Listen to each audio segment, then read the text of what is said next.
All right, let's start off by saying Barak Hawa, Bahashem Yahushai, Bahashem Rucha Kodash. Welcome to another live lesson. The name of this one is Persecution and Imprisonment. And pretty much this is centered around or inspired by a video I watched earlier. It's 40 minutes, 48 seconds. I watched about 38 minutes and some change of it, almost the whole thing. I was probably a minute and a half short or something like that. But the elder Barak Allah out there in the Cali camp, and he was giving his testimony as to, what happened to him when he first came into the truth and where he was at in the military and how they were trying to bring charges against him for his beliefs. They were trying to sway him from his beliefs. They were interrogating him, which it says there, interrogation and imprisonment. And that's a testimony. And pretty much the military police justice is different from civilian. It's more harsher. It's more severe. And that's pretty much what the American law or the American judicial system is operating under, is maritime admiralty law, which is the law of the high seas, and pretty much, I guess you could say, for lack of better words, military justice, which is a lot harsher. And I believe, if I'm not mistaken, that in the military, the courts also have American flags with the yellow fringe around them, just like you have in your regular courts in America.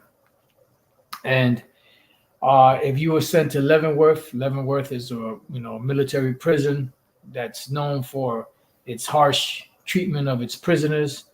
I'm not an expert on it.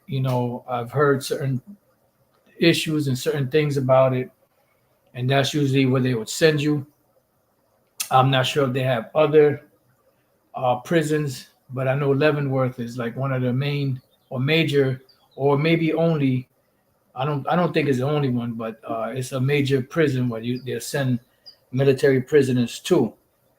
And pretty much the elder, he was a young man in the faith, and he gave his testimony, being nervous, but still in the face of this adversity, he pretty much persevered through the spirit and power of Yahweh Bashem Yahushai. So although he was nervous, his faith persevered above the flesh, and that's a beautiful thing, and there's nothing wrong with, having a certain amount of fear, dealing with, these situations that are coming, because we're still in the flesh. And the hardest man is going to have some type of fear. Yahweh Shai was the ultimate example, and he feared, especially at the most trying moment. Remember, he spoke as one that had authority. I mean, he was confounding these wicked Pharisees and Sadducees in him, and to show us the perfect way, it also showed that at the very end, he was nervous, but nevertheless, he didn't let that nervousness sway him from the mission, and that was to finish Yahweh's work, and we have to take on the same attitude, the same thought, and then also prayer, supplication, fasting, whatever it takes, to get us through this ordeal that's coming, especially during the time of Jacob's trouble. We've had, encounters, where we've been imprisoned wrongly. Sometimes, we got into scuffles and we got locked up. The Spirit still delivered us, but other times we got imprisoned wrongfully, and it all goes with the territory. You brothers out there that go back to 2006, 2007, 2008, you have your own testimonies of, being locked up for teaching the word out in the streets, and we also, one of the main times we had got arrested was, serious charges that were brought against us where 8 of us got arrested. It was $100,000 bond on each one of us. It was the very day of the 9/11 incident in 2001. They came to the school, police. There was two individuals that are no longer a part of. They're not out there really teaching. I'm not sure what they're really doing. One of them, we kind of still cool with. From time to time, he is a very charitable brother, does help out a lot. Um, I believe he's still teaching to a certain degree. I'm not sure to what degree, but him and another individual that had fell out were working for FedEx at the time. They had two white vans. They parked it in a parking lot, across the street from where the school was, not directly across in front, but more to the on the side. And the police saw those vans and they were looking, and then we brothers saw that the police were looking, so we went over there to interrogate or to ask why they were looking at the vans, and they wanted to check inside, and we asked them if they had a warrant, because at that time we was into that bullshit law. We was into that bullshit law, and that's exactly what it is, bullshit, because no matter how much of that law you learn, Esau will always find a way to get around it to give you the shaft. And we asked them for for a search warrant, which they didn't have. And then, that just stirred up a whole lot of shit because of the so-called 9/11. Then you had guys, after we got arrested, you had some fucking dickheads that said, you brothers was wilding out. Y'all should have just complied. Fuck you, man. All right? We have rights, even though you don't, but, we were exercising that. And they don't know they thought we were just out there going crazy and then just got arrested. No. The fucking, the pigs did that shit. Nevertheless, we didn't allow them to search, so they called the whole goddamn. It seemed like the whole police force. They had paddy wagons out there. They had dogs, canines. They had the whole school surrounded.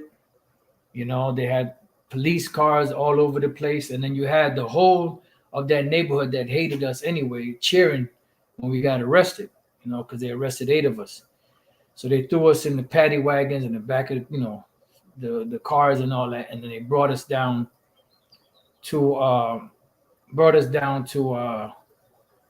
to the bullpen, to this main spot on North Avenue in Bridgeport. Those of you that know Bridgeport, Connecticut, and there, we had the jumpers on, and if I'm not mistaken, I believe we were chained up, hand, feet, and then there was one chain that went from the feet to the hands. I think we were chained up that way, if my memory serves me correctly. And we went before the judge. I was the first one that was brought up, and I put the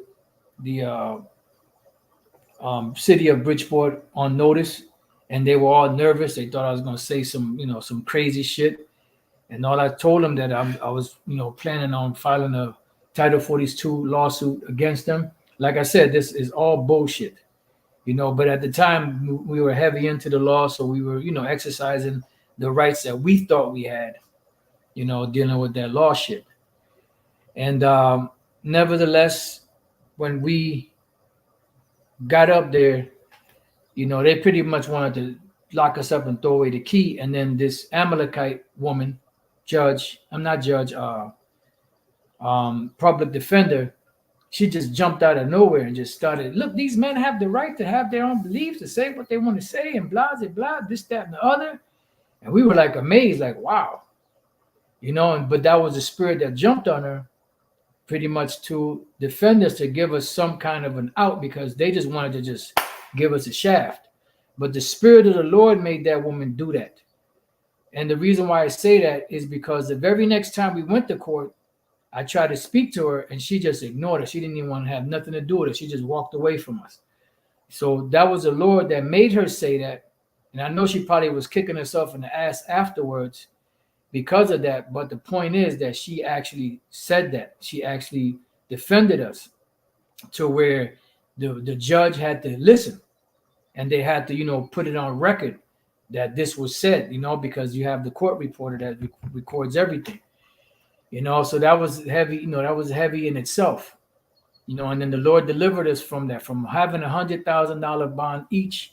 We ended up getting out that night, and I ain't gonna lie, I was nervous, I was trembling inside, because it was a nerve-wracking time, but nevertheless, through the spirit and power of Yahweh Bashem Al Shai, we persevered, and the Lord delivered us from that.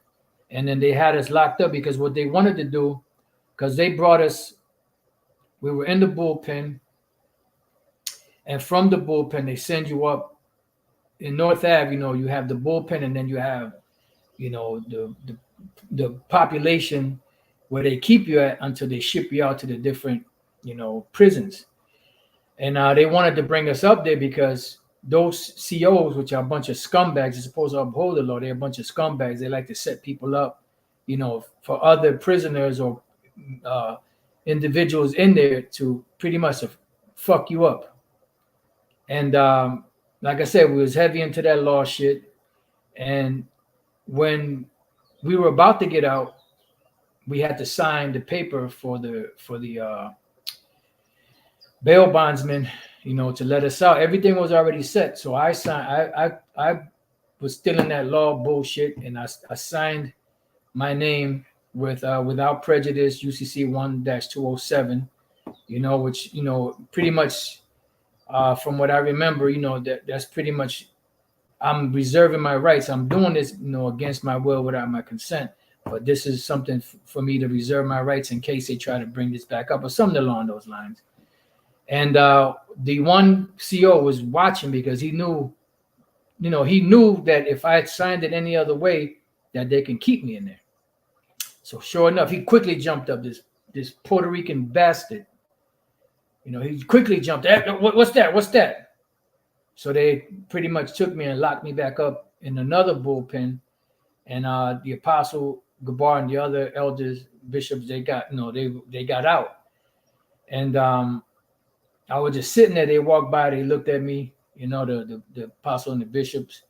And then two COs came up. Then the second CO that came up, I said, well, look, if they signed the paper, if they set up the paperwork again, I just sign it regular, so I can get the hell out of here.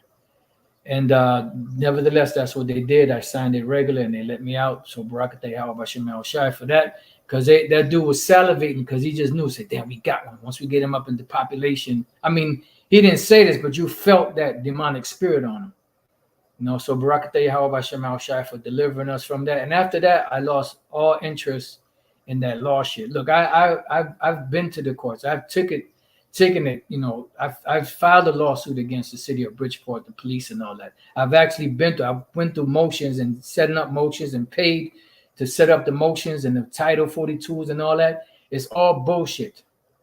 And after a while, I just lost total interest in that. And I said, man, fuck this law shit. This shit is for the birds, because the law shit ain't what's going to deliver us. What's going to deliver us is Yahweh Bashem Yahweh Shai. And this word and the testimony that we have. Yahweh Shai said it best in Revelation 3:10, because you have kept the word of my patience, I also will keep you from the hour of temptation. He didn't say because you have went out there and you learned the laws of your enemy and used them against him. No, he said because you kept the word of my patience. The word of my patience is what? Suffering persecution for this truth. Now, when you look up that word persecution in Spanish, the word is perseguir, which means to pursue.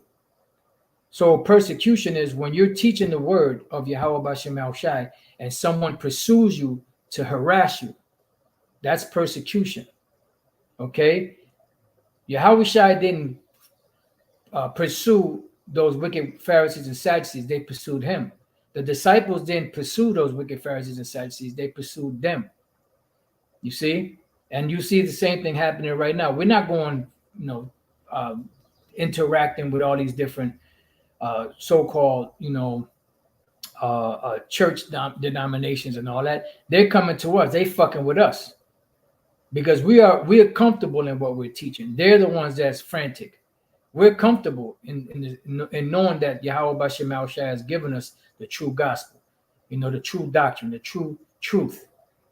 They're the ones that keep coming against us. And after we tell them we don't want to deal with you, they still come and harass. The scriptures give you direction. Say, look, if they don't listen to what you have to say, take your peace back from them and then shake the dust and move on. There's plenty of work to be done. Why are you still fucking with us after we done rejected? You've been pleading and begging with us for years, since 2016, and even before that, to come back to Jesus. We told you, take your Jesus and shove him up your ass. We don't believe in your Jesus. You have the other Jesus. We believe in Yahweh Bashem Yahweh Shai, the Heavenly Father and His Son, Yahweh Shai. We don't believe in your Renaissance Jesus. We don't believe in your other Jesus, the other white meat. We don't believe in that. So move along. But for this cause, this is why they're going to bring, these charges against us. So I put this video in the description box, interrogation, imprisonment, testimony. You get a chance, check it out. And other testimonies, ring true, that we're all going to be tested. Certain brothers have got a little taste of it, or what it's going to be like. And, other brothers are going to actually, and sisters are going to be caught up in that. So the first scripture I want to start off with is in the Apocrypha. But before I get to that, I just looked up the word interrogate or interrogation. It says, ask questions of someone closely, aggressively, or formally, critically examine, analyze, or explore a subject, concept, etc. So pretty much to question somebody closely, aggressively, or formally. And it's going to get aggressive. They're going to get very aggressive because the scriptures speak about the time of Jacob's trouble. And if you know anything about interrogation methods, you have what they call a good cop, bad cop scenario. You have one cop that comes in and acts like he's your friend, which he's not. You have another cop come in there, act like he's your enemy, which he is, and they're both enemies, but they're trying to play it like that to one of them to disarm you, the other one to have you like, I hope the other guy comes back, or the other bitch comes back. But they're all on the same team, and it's going to get very aggressive, when that time comes, because their thing is about intimidation, and intimidation for most leads to voluntary giving up of their rights, or voluntarily, accepting what they have to offer. All right. So the first scripture I want to go to is in 2 Ezra 16. We're going to read a couple of verses in here and then jump around, because what I did was I typed in the word prison in these scriptures. I want to read a couple of these, great men that were imprisoned wrongly, and the Lord was always with them and always delivered them. They never lost hope. They never lost faith. So these are things that we have as an anchor to our soul to be able to deliver us, mentally in these times, and Lord's will physically when the time comes. Because the majority of the elect are going to make it through. Some of us are going to suffer, suffer death for this truth, and whoever it is, may the Lord, give us the strength, to do it well. That's been one of my main prayers. If I got to die for your truth, Lord, let me do it well. And I meant that, and mean it. So this is 2 Ezra 16 and 67. Behold, the Most High himself is the judge. So the Lord is ultimately the judge. Matter of fact, there was another incident that happened where we got arrested. It was my fault. We got arrested. But with the law thing, we were able to kind of keep these judges and these prosecutors at bay, which they didn't know what to do because they never had that pushback. So it helped to a certain degree, but all it did was just move stuff along and prolong it, So one time they got so tired of us that they brought us up to another court, up on the second floor. Nobody there. It was just court officers, the magistrate or judge or wherever, the bailiffs and all that. And that was it, and us. It was three of us. And the judge said something, right? And he was proud as hell. You know, the elders could attest to that. He was proud as hell. He was sitting up in his seat, proud as hell, pretty much talking down to us. And then I forget exactly what I said to him, but I said that the Heavenly Father, you know, is the judge. And this devil, he fell back in his chair, like the wind was knocked out of him. He just sat there for a moment, and then he got back up. You know, that demon jumped back on him, and we all saw that. You know, so the time is going to come when, because Yahweh Bashem Shai is the ultimate judge, and when the time comes, that's who's going to step in for us, and you know, deliver us from the said perils and evils that are coming, because we are defending His word. We are bringing out what He says, you know, to bring out and to do, and that's the true definition of a servant. So when the time comes, the Lord said, "My servant shall eat, and my servant shall drink, and my servant shall sing, and my servant shall rejoice." And that's what we're banking on and counting on. All right? It says, "Fear Him, leave off from your sins, and forget your iniquities, to meddle no more with them forever. So shall the Most High lead you forth, and deliver you from all trouble, because the time of Jacob's trouble is coming." It says, "For behold, the burning wrath of a great multitude is kindled over you, because they are going to use these military men, police forces, and all that to cement their new world order." And that's why people are going to be nervous and scared, you know, and bugged out, and in a desperate mind state. "And they shall take away certain of you and feed you, being idle." When you're idle, IDLE, that means you're not moving. You know, you're in a secluded area where you ain't moving freely. It says, "with things offered unto idols," because they're going to offer their offering, which is, you know, the implementation of the MOTB, which is the micro C hip, which is, you know, a sacrifice.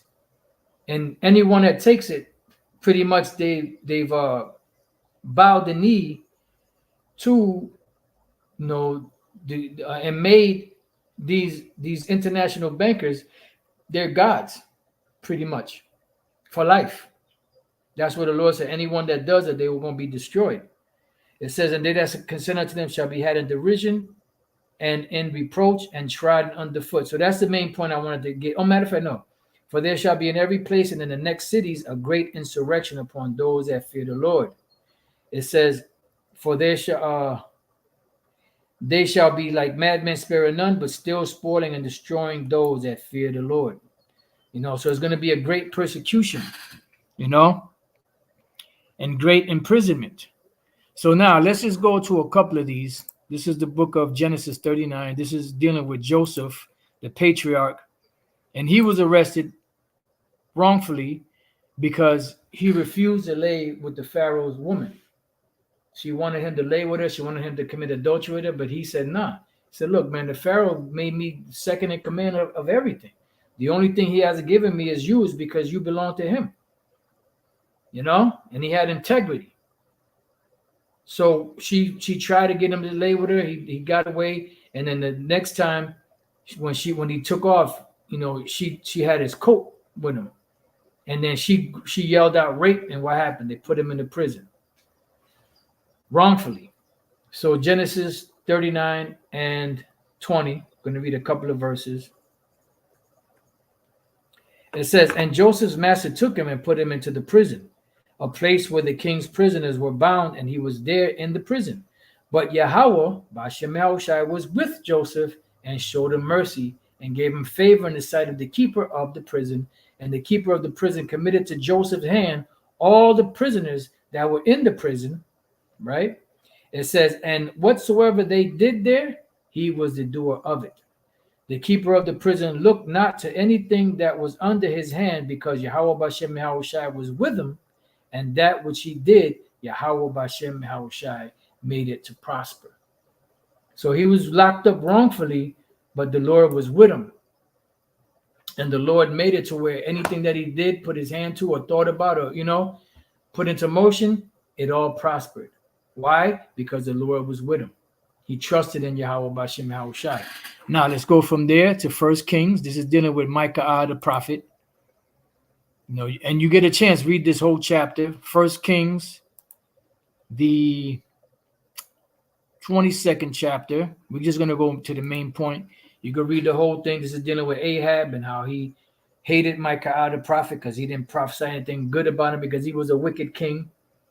And pretty much he gave Micah over to be put in the prison. And then when he put him in the prison, he said, to feed him with the bread of affliction and the water, or the bread of affliction and the water of strife, or something like that. Meaning, that they laid hands on him. They beat him down. They persecuted him. They beat him, He said until he come back in peace. And he didn't come back in peace. He came back in pieces, not literally, but, he came back dead. So First Kings 22, and I'll start at 26. And the king of Israel said, take Micah and carry him back unto Amon, the governor of the city, and to Joash, the king's son, and said, thus saith the king, put this fellow in the prison and feed him with the bread of affliction and with the water of affliction until I come in peace. And Micah said, if thou return at all in peace, the Lord hath not spoken by me. And he said, I hearken, O people, every one of you. So pretty much they put Micah in prison. Why? Because the king told him, how many times I tell you, just tell me the truth concerning me. Don't lie. And he told him the truth. And what he do? Because the king didn't like what he said, in the judgment that was coming out of his mouth, which was from Yahweh Bashem Yahushai, he put him in prison and had him beat.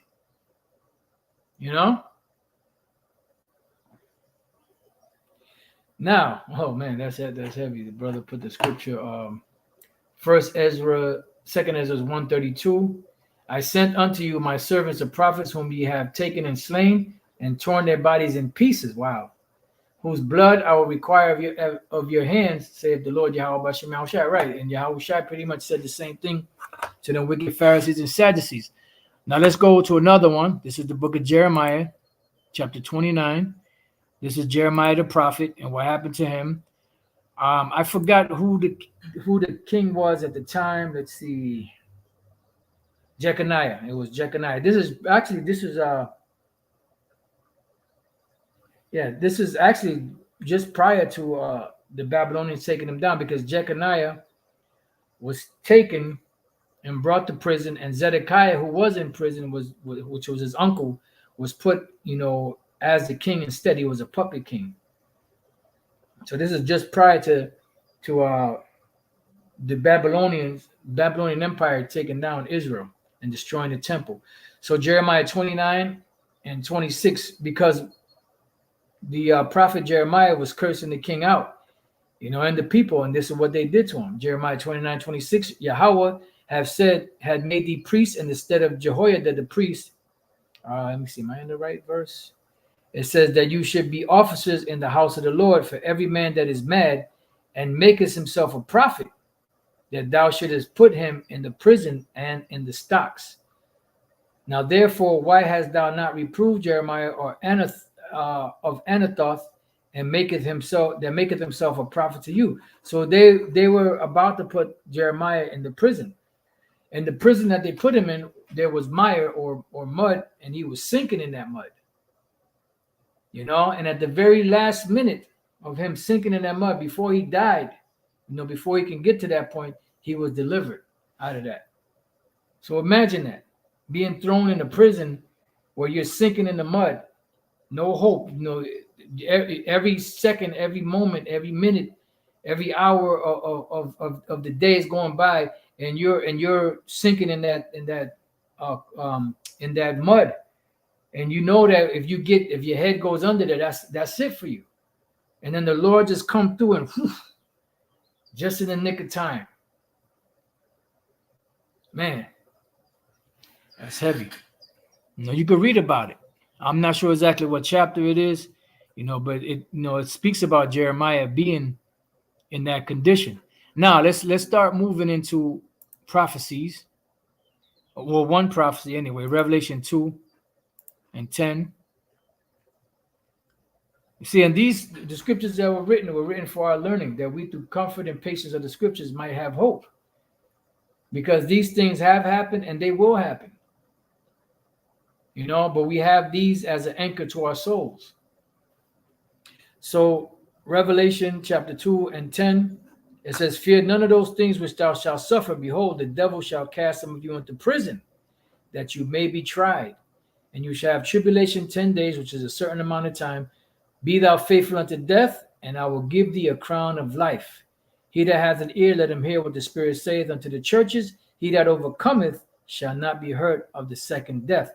Why? Because those that don't overcome are going to take the MARK, which is the MOTB, which is the micro CHIP, and they're going to have their part in the lake of fire.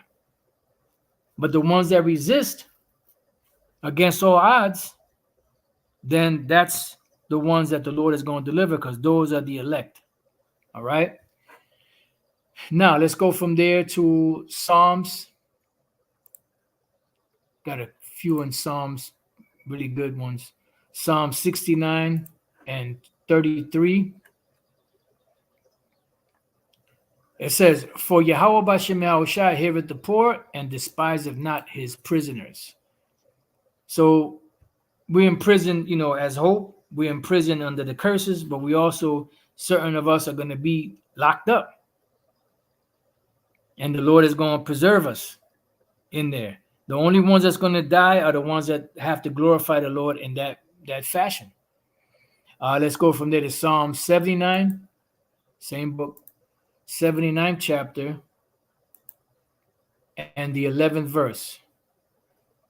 It says, let the sign of the prisoner come before thee, according to the greatness of thy power, preserve thou those that are appointed to die. See?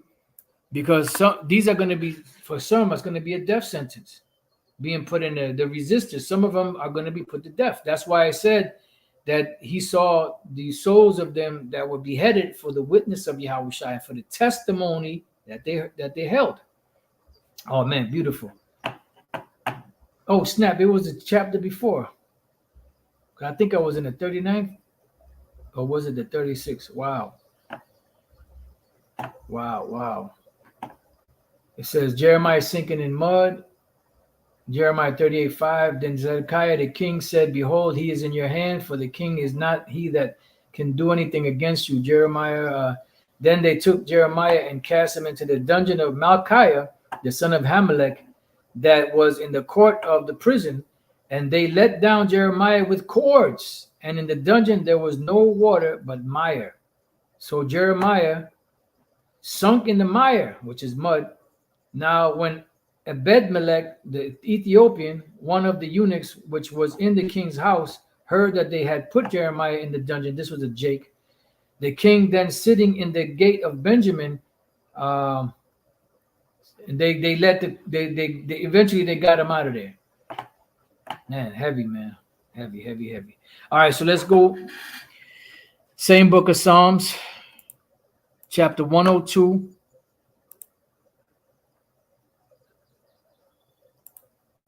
And 20. It says, to hear the groaning of the prisoner, to loose those that are appointed to death. See? So there's going to be instances where we're going to be locked up at the, and just in the nick of time, the Lord is going to deliver certain ones of us. All right, let's go from there to Psalm, same book, 142. And I can't make out what that is. Right, it says 7. I start at 6. Attend unto my cry, for I am brought very low. Deliver me from my persecutors, Esau. And then Jake's that are, going to be helping these devils, for they are stronger than I, and they are. That's why King David said, who shall lead me into Edom, into the strong city? Bring my soul out of prison, that I may praise thy name. The righteous shall compass me about, for thou shalt deal bountifully with me. Beautiful. Now let's go from there to the book of Isaiah 51. and 14. So like the captive exile hasteneth that he may be loosed, and that he should not die in the pit, nor that his bread should fail. The pit is America, but there's going to be, but it's also these prison houses too. You're going to have, instances where when this great persecution, the time of Jacob's trouble happens, you're going to have, believers that's going to be locked up in some of these prisons that they got set up, whether it's the actual prison that they have set up already or other detention centers, so on and so forth. All right. But the Lord said that he will hasten to deliver, the captive exile when that time comes. Now let's go from there to Psalms, back to Psalms. This time the 146th chapter and the 7th verse. Which executeth judgment for the oppressed, which giveth food to the hungry, the Lord looseth the prisoners. See, Yahweh Bashem Yahushai looseth the prisoners. So in that hour, all we could do is praise Yahweh Bashem Yahushai, call upon Yahweh Bashem Yahushai for deliverance, and just wait. When we go to the book of Acts, the 12th chapter, Herod Agrippa the first, I believe it was, had James Zebedee, which was this brother of John, the apostles. He had him, James, Apostle James, beheaded, or he had him put to death. Then he saw it pleased Israel, so he had Peter, so he put him aside and he was holding him because the very next day, I believe it was, he was going to put him to death. But the angel came and delivered him out of that prison. See? So his death was certain. But the Spirit of the Lord sent the angel and delivered him. So we don't know how the Lord's going to do it. Is he going to send the angel to do it? Is he going to make something miraculous happen to where the prison doors just open up? Is he going to put the Spirit on the keepers of the prison to like they did with the case of well, not in the case of Joseph, but put the Spirit on the keeper of the prison to let brothers and sisters out? We don't know how it's going to go down. During the time when the Apostle Paul was in there was an earthquake and the doors opened, and that one guard, he was about to kill himself. The Apostle Paul said, "Don't harm yourself. We're still up in here." So we don't know how it's going to go down, but we know that there's going to be some type of deliverance. When the enemy shall come in like the flood, the Spirit of the Lord shall lift up a standard against him. Now let's go to Matthew 26, which is scripture that the elder brought up in his lesson. And this is showing you that these wicked Pharisees and Sadducees, which are back, they don't play fair. It's not about truth.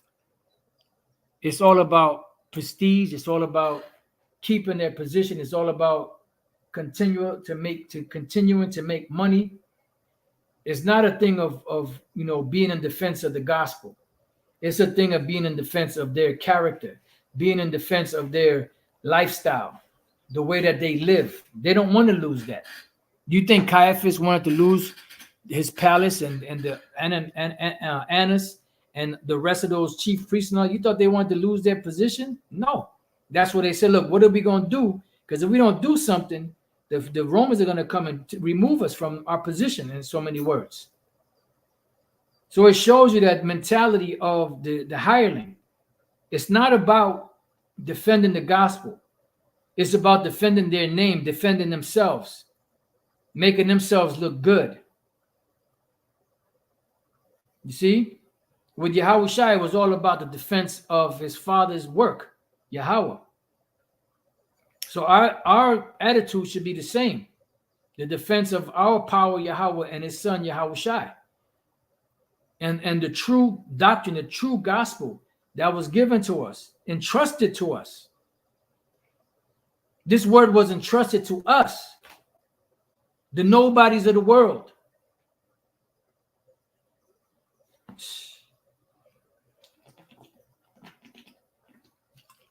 That's where you're going to have demonization, false prophets, false witnesses. They're going to give false testimony, because it's not about getting down to the nuts and bolts of the truth. It's about deception to forward a person's agenda. That's what this world is about. That's what this world teaches. They're not about truth. People that are about truth, they are the enemy. In the movie 1984 and in the book itself, in the time of universal deceit, telling the truth is considered a revolutionary act.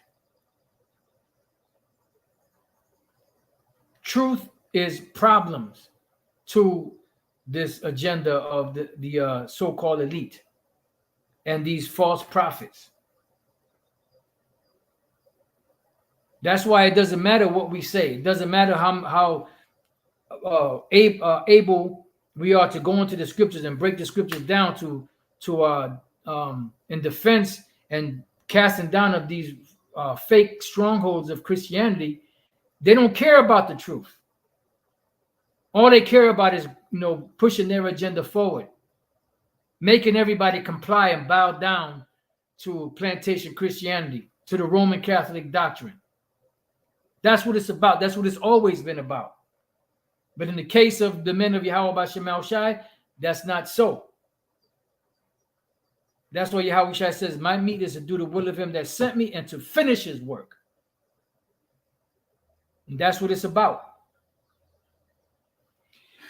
Matthew 26:57. And they that had laid hold on Yahweh Shai led him away to Caiaphas, the high priestess, after they came and got him in the garden of Gethsemane, where the scribes and the elders were assembled. That's the Sanhedrin, what they called back then, which was the high council of all these different groups coming together.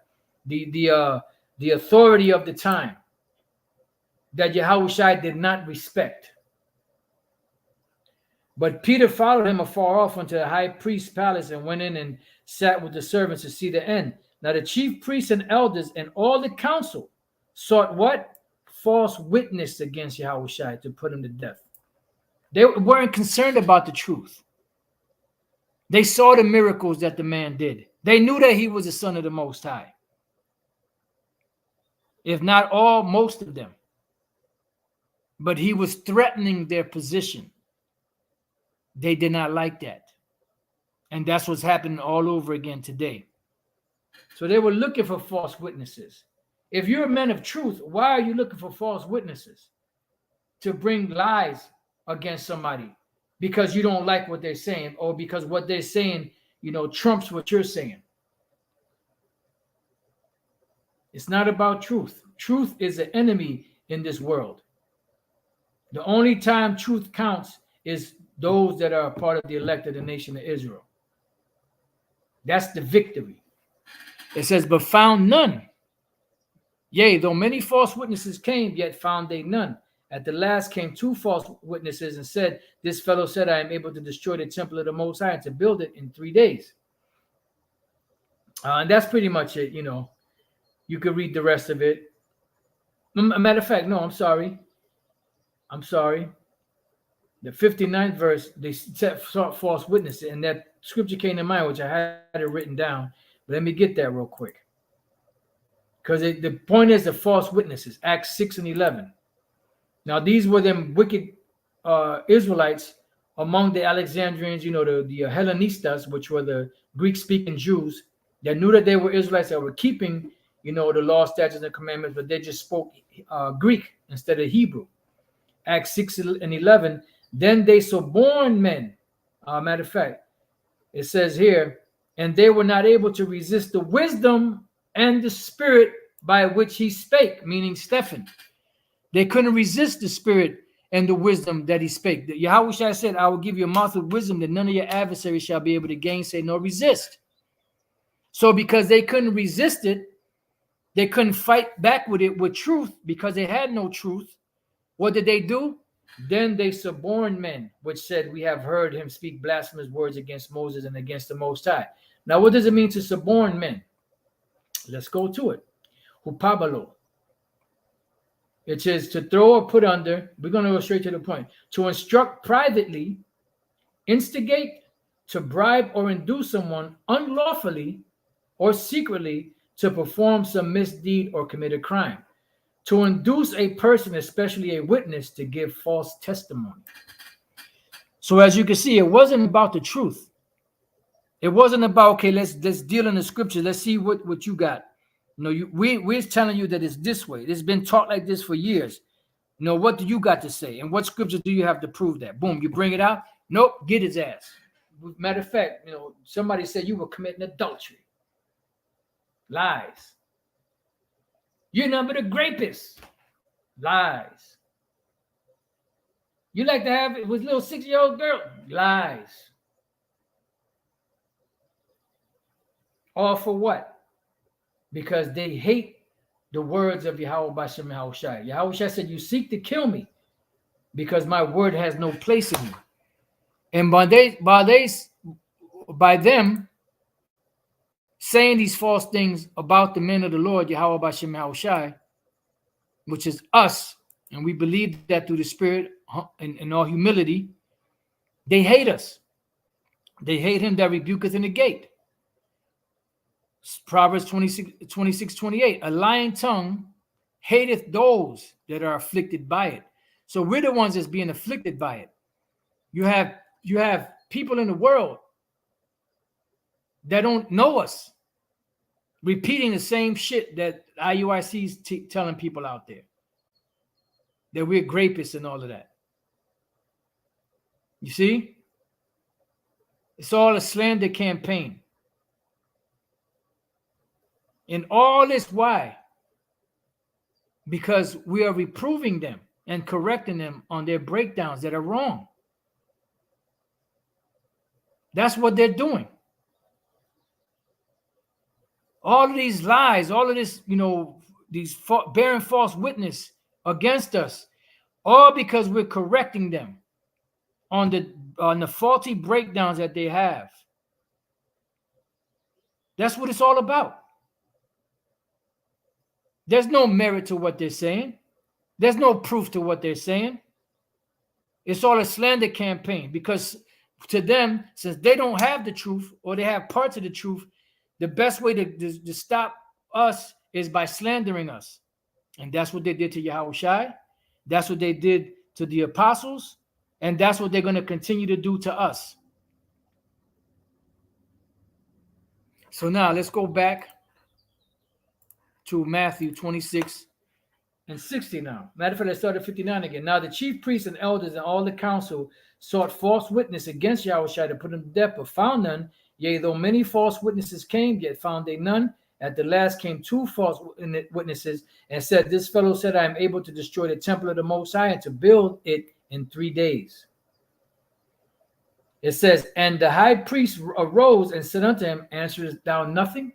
What is it which these witness against thee? Yahushua already knew what the hell was going on. It says, but Yahushua held his peace.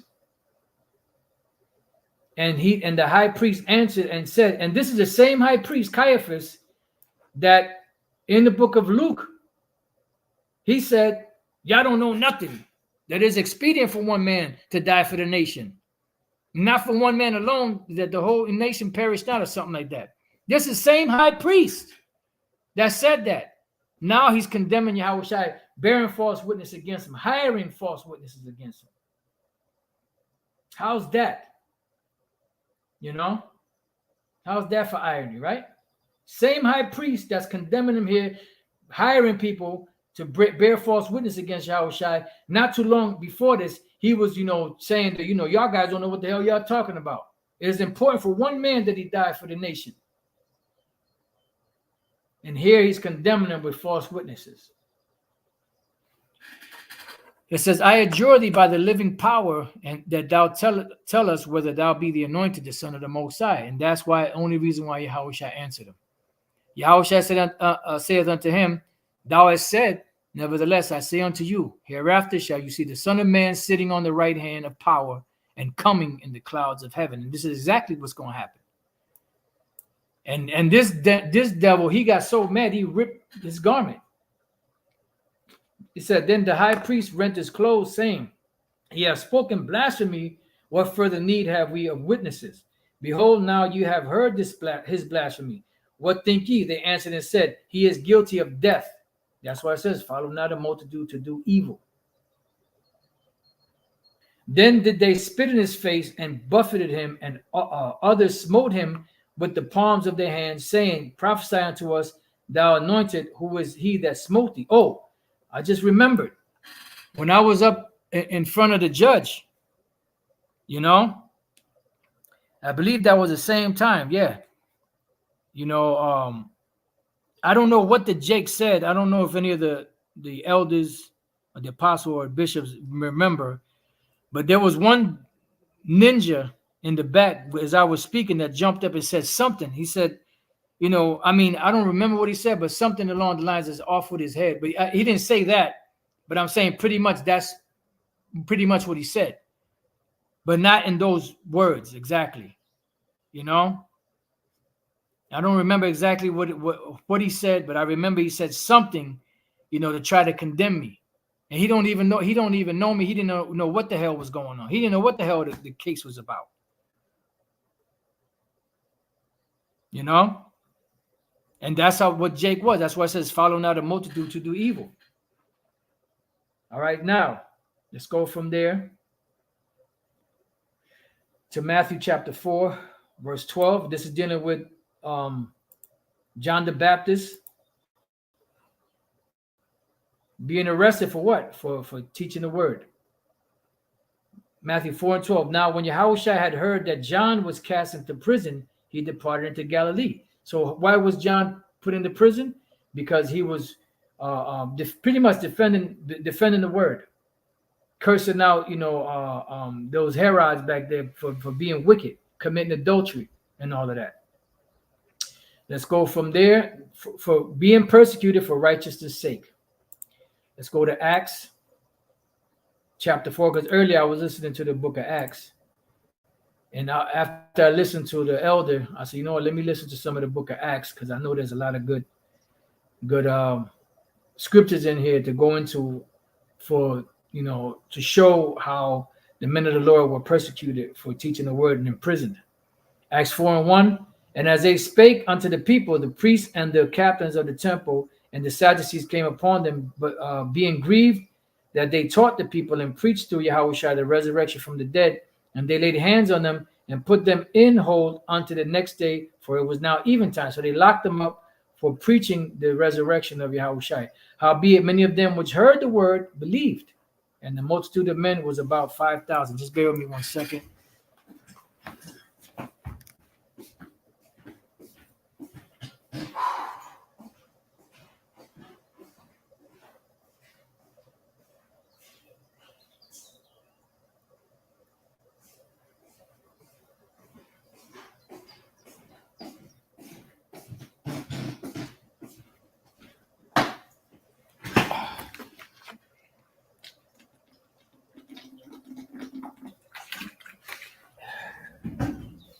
And it says there were about 5,000. Now let's jump from there to verse 13. Now when they saw the boldness of Peter and John and perceived that they were unlearned and ignorant men, they marveled and took knowledge of them that they had been with Yahushua. And beholding the man which was healed, standing with them, they could not say nothing against it. But when they had commanded them to go aside out of the council, they conferred among themselves. So pretty much they dismissed the apostles for a moment, set them to the side, and they had a conference among themselves. They were huddling up in wickedness, saying, what shall we do to these men? For that indeed a notable miracle had been done by them and is manifest to all them that dwell in Jerusalem. Everybody saw it, and we cannot deny it. They couldn't pay anybody to bear false witness against them. Why? Because everybody witnessed that great miracle. This is the mind of these demons, and you got these demons here now in these times, among these different, you know, groups, and even among Great Millstone. You got these same demons now here. So they wanted to find, how can we go? What are we going to do? We can, pretty much, we can't deny it. We can't, you know, we can't call anybody, hire anybody to bear false witness because everybody saw it. So what are we going to do? It says, but that it spread no further among the people, let us straightly threaten them that they speak henceforth to no man in this name. So they wanted to beat him. All right. And eventually they locked him up in the prison. You could read, matter of fact, Acts the 5th chapter goes all into it. You know? You could read the whole chapter. I was going to read from here. It says imprisonment and release. I was going to read this whole thing, but you could read it when you get a chance. Acts the 5th chapter. Let's go real quick to Acts chapter 8 and verse 3. This is the Apostle Paul when he was Saul. As for Saul, he made havoc of the church, entering into every house and hailing men and women, committed them to prison. For what? For the word. But he did it in ignorance. He thought he was really doing the right thing. Them other individuals, they were doing it wickedly. The word there for havoc is lumahi nomai, to affix a stigma to. See? No, these guys, these are demons. We got to lock them up. To dishonor, spot, defile, to treat shamefully or with injury, to ravage, devastate, ruin. You know, grabbing them up, probably punching them, hitting them in the head, you know, dragging them, doing all kind of shit. Why? For the word's sake. And the last precept I'm gonna leave you with is 2 Corinthians chapter 11 and verse 23. And there's many, many other examples. It says, I started at 22. Are they Hebrews? So am I. Are they Israelites? So am I. Hebrew Israelites? Are they the seed of Abraham? So am I. Are they ministers of Yahushua? I speak as a fool. I am more. In labors more abundant, in stripes above measure, in prisons more frequent, in deaths oft. You know, so imprisonment is a part of this ministry. There was a situation where there was one of the guys I told you about earlier that had the FedEx truck, the white van. One time he got so offended by getting arrested that he said, "Look, can you show me where in the Bible, the prophets got arrested, or put in prison?" What? But it shows you that he was getting offended. He was becoming ashamed of the gospel. That's a part of the ministry. That's a part of what they call the passage of right, a rite of passage. And you have to get it into your mind that these things are going to happen. So when it does happen, it don't take you by surprise. That's why in Ezekiel 13, it speaks about these false prophets. They didn't build up the hedge for the house of Israel to stand in the day of judgment, in these times. This is why the Apostle Paul said, I have not shunned to declare unto you all the gospel. Everything that we're going to go through and that we've gone through and that we're going to suffer, we've given you everything. We told you everything. So at least you can be mentally prepared. The rest will come from Yahweh Bashem Yahushai. As they say, knowing is half the battle. So just remember that great persecution is coming, especially when the time of Jacob's trouble comes. And I'm very sad this day, hurt. Actually, from last night to today, I got the news that the strike is over. They're looking into talks in January. I was very saddened by that news, but nevertheless, it is what it is. The Lord, makes something else happen. What? I don't know. But as of right now, they're saying that the strikes are over. They only struck for maybe 2 days and some change maybe. But nevertheless, something else will come down the pike. So with that, I pray that you brothers and few sisters have been edified. To the next time I say, Shalom.